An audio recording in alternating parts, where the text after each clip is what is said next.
Of course, 4th of July, a great time to celebrate with friends and family.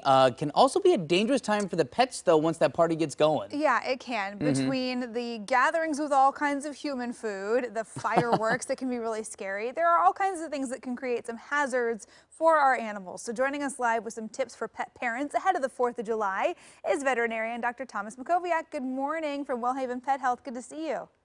Good morning, good to see you too. And Travis, you're scaring me with the scary movies. I like watching scary movies and going to bed. Oh man, you could just watch one and go to bed. we were on good terms. Now I can't trust you.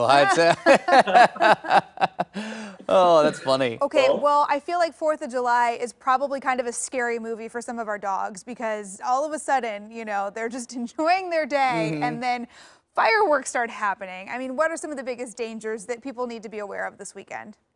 Well, no, the first thing is really the loud noises, right? Dogs and cats get so scared, and you need to make sure they have a safe place to run and hide to, meaning some spot in your house where you know this is my dog, this is their happy spot. They want to go there, maybe in their crate or in your bedroom, and make sure that that room is accessible to them and no one tries to lure them out.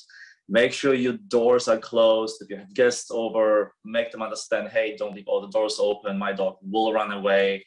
Make sure they have a collar on in case that happens. They have an ID, make sure they're microchipped. But really giving a safe spot is important. And please do not use any fireworks close to them. The danger of burning them, physical injury is really huge. And the last thing you want to do is try to find an emergency clinic because your dog got a burn on their eye, on paw, or mouth, and trying to go to the vet. That's the last thing you want to do. That all makes sense. And it's not just fireworks you have to look out for. You know that there's different types of foods that you have to look out for too come around the 4th of July. Absolutely, right? Think of all the good things everyone's going to bring to the party, right? And you're going to have a barbecue. But guess what? Most of those things your dogs cannot eat, right? They will get severe stomach upset, like greasy barbecue burgers or hot dogs. So they really should not get into that. They will get horrible diarrhea and get sick. And the next day after the 4th of July, again, you will try to go to the vet because your dog is sick. But then also watch out for the trash, right? You have maybe skewers on that you use during the party and you throw them away. What do dogs love to do? Go to the garbage and see what's great, what's good, and then they will injure themselves, right? A skewer can really poke their throat or they can swallow them in a foreign body.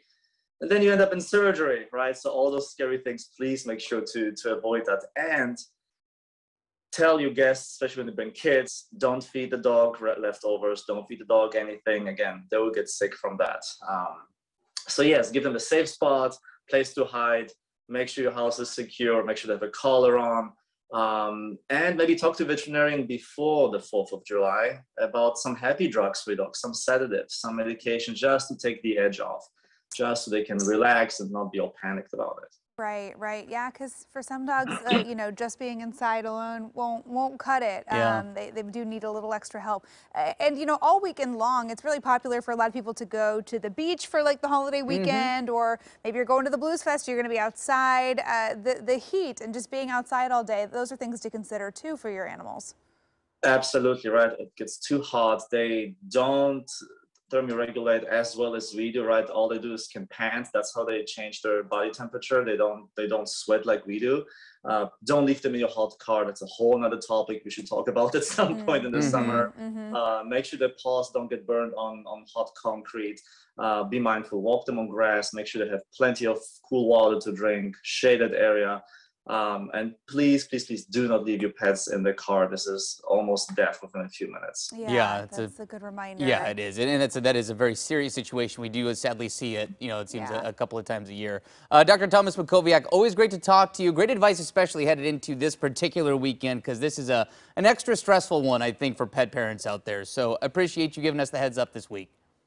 Perfect. Thank you so much, guys. All right. Happy 4th as well. So we'll see you soon. And for more pet health advice, or if your fur baby needs a checkup, WellHaven has several clinics in our area. You can find those at wellhaven.com to learn more. Yeah, check on those medications today. And if you think you might need some sedatives, give your vet a call, because you're not going to get in there on a Friday afternoon. It's a good point, too. It's just going to be too busy Don't play the procrastination game maybe on this one. Right.